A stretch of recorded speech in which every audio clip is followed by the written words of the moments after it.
Welcome back to 8482 Media. Today I'm going to quickly show you guys how to change the lock screen on your iPhone. So let's get started. We're going to go to Settings, and now we're going to scroll down to find Wallpaper category. Click on that, and now we're given the option of the ones that we've already made. So I've made these before, and I can go and just click on Add New Wallpaper. Now I'm given the option to choose from my photos, the people in my photos, photo shuffle, emojis, and so on.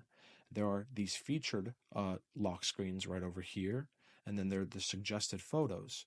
I kind of like the featured ones, but if you want to choose from photos, you just click on photos. And now all we have to do is either go to all or go through the featured photos, right? We can go to all, and now we can scroll to find the lock screen we want.